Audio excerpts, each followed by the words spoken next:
qui est une disposition au-dedans de toi, que cette foi-là soit dirigée vers lui et non pas vers autre chose.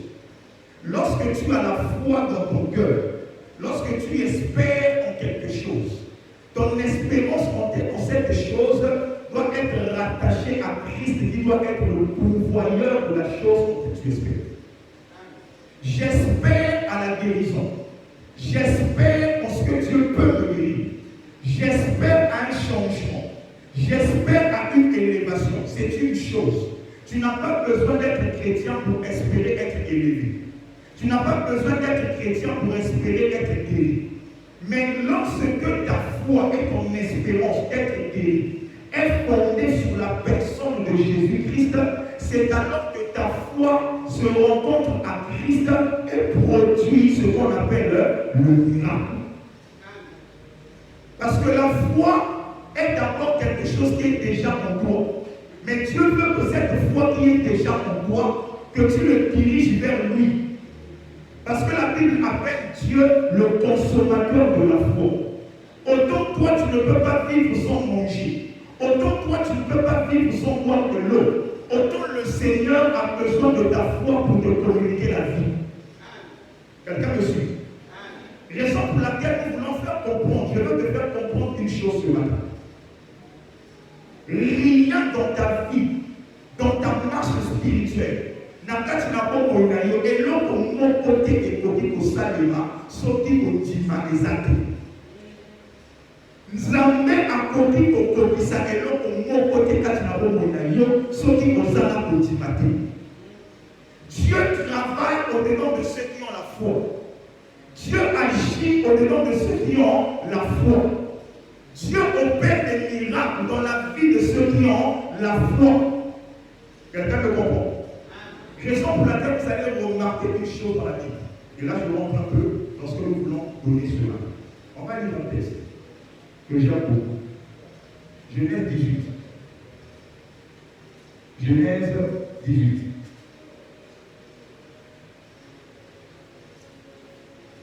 Genèse 18.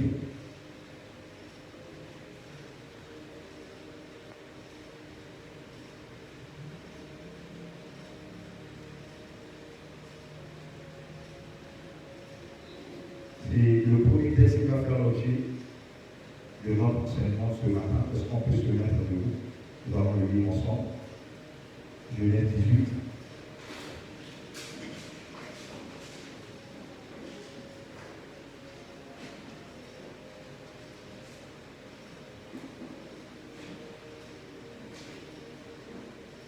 Genèse 18 à partir du premier verset. J'ai lu la parole du Seigneur au nom de Jésus. L'Éternel lui apparut au chien de Mamré, tandis qu'il était assis à l'entrée de sa tente, pendant la chaleur du jour. Il leva les yeux et regarda ensuite. 3 hommes étaient debout près de lui. Quand il les vit, il courut à leur rencontre. Depuis l'entrée de sa tente, se prosterna en terre et dit: Seigneur, si je peux obtenir cette faveur de ta part, ne passe pas, je te prie, loin de ton serviteur. Qu'on apporte donc un peu d'eau pour vous laver les pieds, reposez-vous sous cet arbre. J'irai prendre un morceau de pain pour vous reconforter, après quoi vous passerez votre chemin. Ainsi, vous ne serez pas passé en vain chez votre serviteur. Il répondit: oui, fais comme tu l'as dit. Verset 6. Abraham alla vite dans sa tente vers Sarah et dit: vite, 3 mesures de fleurs de farine pétrie et fais des gâteaux. Abraham courut vers le bétail et prit un veau tendre et bon et le donna à un jeune serviteur qui l'apprêta. Vite. Verset 8. Il prit encore de la crème et du lait avec le veau qu'on avait apprêté et les mit devant eux. Et il se tint lui-même à leur côté sous l'arbre et il mangeait. Alors il lui dit: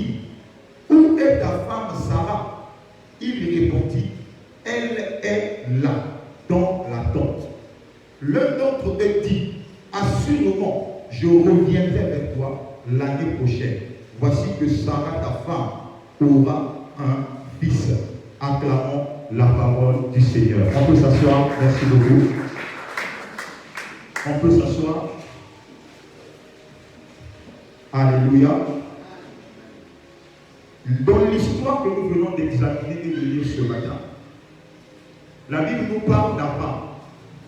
Abraham, lorsque tu lis Genèse 12, Abraham, dans la maison de son père, était idolâtre. Il ne connaissait pas le Dieu réel et le Dieu véritable. Alors Dieu se révèle à Abraham et lui donne un appel. Il lui dit, sors de la maison de ton père et je vais te conduire dans un pays, sur une terre que j'ai réservée pour toi.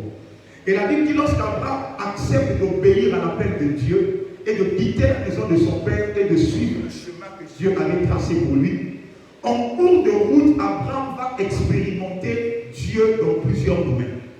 Le Seigneur va demander à Abraham de conclure une alliance avec lui par la circoncision. Et il va dire à Abraham, je promets, moi l'Éternel, de faire de toi le père d'une multitude. Mais Abraham dit à Dieu, Seigneur, tu sais très bien que je suis âgé, et que ma femme Sarah est âgée, et qu'elle est stérile. Mais tu me dis que tu veux faire de moi une grande nation. Ça arrivera comment? L'Éternel dit, je te dis que je ferai de toi une grande nation. J'aimerais dire à quelqu'un une chose ce matin. La foi en Dieu ne commence pas lorsque tu crois ce que Dieu a fait. Mais la foi en Dieu commence lorsque tu crois en ce que Dieu te dit. Tu m'as pas compris? La foi en Dieu ne commence pas lorsque tu crois en ce que Dieu a fait. Mais la véritable foi en Dieu commence lorsque tu crois en ce que Dieu est capable de te dire.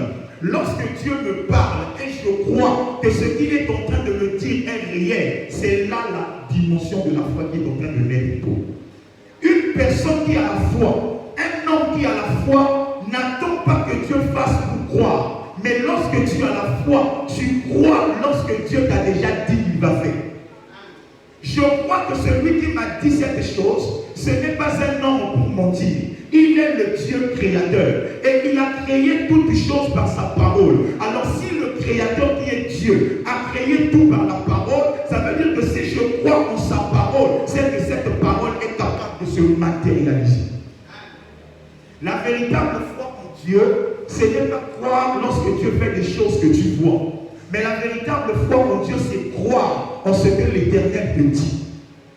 Et le problème de l'homme, c'est quoi? C'est que l'homme croit plus ce qu'il voit et moins ce qu'on lui dit. Parce que l'homme, par nature, fonctionne avec les yeux. Raison pour laquelle, lorsque Satan a tenté l'homme et la femme dans le jardin, il a fait en sorte de les tenter en étant tout près de l'arbre. Parce que s'ils étaient éloignés de l'arbre, assurément ça n'allait pas marcher. Mais Satan savait que si je les tente à côté de l'arbre, lorsqu'ils vont regarder la beauté du fruit, ils vont séduire. D'ailleurs, même la Bible dit que la femme vit que le fruit était comment? Bon. L'un des pires ennemis de la foi, c'est la vue. Lorsque ta foi en Dieu dépend toujours de ce que tu veux voir, bien aimé, le miracle dans ta vie sera rare. Ce qui n'a vu nayo, bon zabe asala, il faut qu'à un monde nanano, bien aimé, il quand on a vu nayo les kosalara. La véritable foi, ce n'est pas chercher à voir, mais c'est d'abord entendre la voix de Dieu. La Bible dit la foi ne vient pas de ce que l'on voit, mais la foi vient de ce que l'on entend. Et ce que l'on entend, c'est la parole de Dieu. J'aimerais encourager quelqu'un ce matin à aimer écouter la voix de Dieu, parce que plus tu écoutes la voix de l'Éternel te parler, plus il y a quelque chose de Dieu qui va prendre forme en toi et va devenir un miracle que les hommes vont témoigner. Quelqu'un m'entend? La véritable foi vient de ce que tu entends, et ce que tu entends, c'est la parole de Dieu. Écoutez-moi bien aimé, la maladie des hommes aujourd'hui, c'est que les hommes veulent aller là où on montre des choses, là où on voit des choses. Mais là où on parle, là où tu dois écouter, les hommes ne veulent plus de ça. Lorsqu'on te dit que là-bas, il y a quelqu'un qui va te raconter ceci, il y a quelqu'un qui va voir ton passé, il va va voir ton présent, il va voir ton futur. Là, tu es pressé parce que tu aimes voir. Mais la véritable foi, ce n'est pas la soif de voir, c'est la soif d'entendre, parce que ce que tu entends produit le miracle de Dieu au-dedans de ta vie. Donne-moi la main. Nous avons besoin des chrétiens qui aiment entendre Dieu, pas seulement voir. Parce qu'à vouloir trop voir, tu vas voir des choses croyant que c'est Dieu, mais Dieu n'est pas là. Quelqu'un me donne la main. La foi, c'est croire en ce que Dieu te dit. Même quand Dieu te dit une chose qui ne concorde pas avec ta réalité. Même quand Dieu te promet une chose, lorsque tu te vois, tu ne te vois pas vivre cela. Mais si tu crois que c'est l'Éternel qui a parlé, il faut que tu croies dans ton cœur que le Dieu qui m'a fait cette promesse, il accomplira sa parole au-dedans de moi. Quelqu'un est avec moi? La folie de la foi, c'est croire en ce que Dieu te dit, pas en ce que Dieu fait. Parce que je vais vous dire un secret. Très souvent, Dieu ne fait pas son parler. Le miracle authentique qui vient de Dieu ne vient pas avant que Dieu n'ait parlé. La Bible dit dans Genèse chapitre 1, ça c'est mon livre préféré. La Bible dit ceci: au commencement, Dieu créa les cieux et la terre. La terre n'avait pas de forme et la terre était vide. Et quand Dieu a regardé la terre sans forme et vide, la Bible continue et déclare: quand Dieu vit que la terre était informe et vide, Dieu fit quoi? Dieu dit que la lumière soit et la lumière fut. On n'a pas dit Dieu fit la lumière. Dieu a dit et la lumière est arrivée. Quelqu'un me comprend? Ce que tu crois, c'est ce qui produit ce que tu vas voir. Le plus souvent aujourd'hui, nous les chrétiens, nous ne voyons pas beaucoup parce que nous ne croyons pas. Nous voulons voir avant de croire en ce que Dieu nous dit. Sans oublier que la véritable foi, ce n'est pas voir, mais c'est croire en ce que Dieu nous dit. La foi vient de ce que l'on entend. Quelqu'un me comprend? Dans la vie d'Abraham, la promesse de l'enfant était devenue le plus grand miracle de sa vie. Mais j'aimerais dire à quelqu'un ce soir, les plus grandes choses que Dieu a prévu accomplir dans ta vie sont cachées dans la dimension de foi que toi tu dois manifester. C'est-à-dire, si le Seigneur t'a promis quelque chose de particulier, sache que ce que Dieu t'a promis va s'accomplir par rapport à un acte de foi que tu vas le démontrer. Et cet acte de foi-là, c'est ce que j'appelle la folie de la foi. Pourquoi? Regardez comment le miracle va arriver dans la vie d'Abraham. La Bible nous dit qu'Abraham était assis sous les chênes de Mamré parce qu'il faisait chaud. Et de loin, il voit 3 hommes en train d'approcher. Directement, il court dans la maison. Non, il va à la rencontre de ces 3 hommes et leur supplie d'entrer dans sa maison. Et les 3 hommes vont entrer dans la maison d'Abraham. Abraham va dire à sa femme: écoute, j'ai reçu 3 personnes ici. Je veux que tu leur fasses à manger. Je veux que tu leur prépares le meilleur plat que tu n'as jamais préparé. On va les donner, ils vont manger. Alors Sarah est allée en cuisine. Elle a préparé le foie gras. Elle a tout fait. Et elle a apporté à ces 3 hommes. La Bible dit les 3 hommes ont mangé. Ils étaient dans la joie. Et juste après avoir mangé, il va dire à Abraham: où est ta femme Sarah? Abraham va dire: ma femme est à l'intérieur de la maison. Il dit: assurément, lorsque je reviendrai dans ta maison l'année prochaine, ta femme Sarah aura un enfant. Alléluia. Est-ce que vous comprenez quelle action Abraham a fait pour que la chose la plus importante de sa vie devienne réelle? Abraham n'a pas donné quelque chose qui avait beaucoup de valeur. Mais Abraham a simplement trouvé Dieu dans les choses simples que beaucoup négligent, mais lui il a attrapé Dieu là. L'hospitalité. Il a reçu cet homme avec un bonheur, avec une joie. Il lui a servi à manger. Il lui a donné du lait. Il lui a donné un foie gras. L'homme a mangé. Et lorsqu'il s'est rassasié, il a dit: waouh, ce que j'ai mangé est tellement bon qu'aujourd'hui je vais donner à Abraham ce que je l'avais promis lorsque je l'ai appelé. J'aimerais dire certains ce matin. La folie de la foi, c'est lorsque tu poses des actes pour Dieu, mais dans les choses simples. La folie de la foi, c'est lorsque tu poses des actes de foi pour Dieu, mais dans des choses simples seulement. Pas dans les choses compliquées, mais dans les choses simples.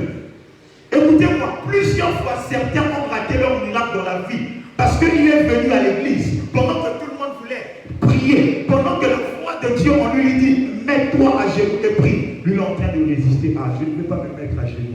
Je suis trop fatigué. Mes pieds me font mal. Mais tu oublies que c'est un geste simple, mais qui peut déclencher le miracle dans ta vie. Plusieurs fois, tu viens dans la présence de Dieu. Le Seigneur te dit, apprends simplement à cultiver une vie où tu le donnes des offrandes tout le temps. Mais même ça, tu trouves que c'est compliqué. Or, c'est dans les choses simples que les miracles les plus grands se cachent. Je vais répéter ça. Les miracles les plus impactants résident dans les choses simples que tu dois faire pour Dieu. Dieu n'est pas compliqué. Dieu aime simplement la fidélité. Je vais répéter encore. Dieu n'est pas compliqué, mais il aime la fidélité. Lorsque tu es fidèle à Dieu, même dans les petites choses, tu vas vivre un miracle que quelqu'un d'autre a donné des millions n'a pas vécu. Mais toi, avec 200 francs seulement, l'Éternel te fait quelque chose de bien parce qu'il a lu dans ton cœur la volonté de lui être fidèle. Parce que la Bible dit que l'or et l'argent appartiennent à qui? À l'Éternel. Ce n'est pas la quantité de ce que tu donnes qui impressionne Dieu, mais c'est la qualité de ce que tu donnes. Et la qualité de ce que tu donnes à Dieu réside dans ton obéissance et dans ta fidélité. Abraham n'a pas donné beaucoup de choses à Dieu. Il a simplement servi à Dieu un bon repas. Dieu s'est réjoui et l'Éternel a libéré le ciel. J'aimerais dire à quelqu'un ce soir, lorsque tu entres dans la présence de Dieu,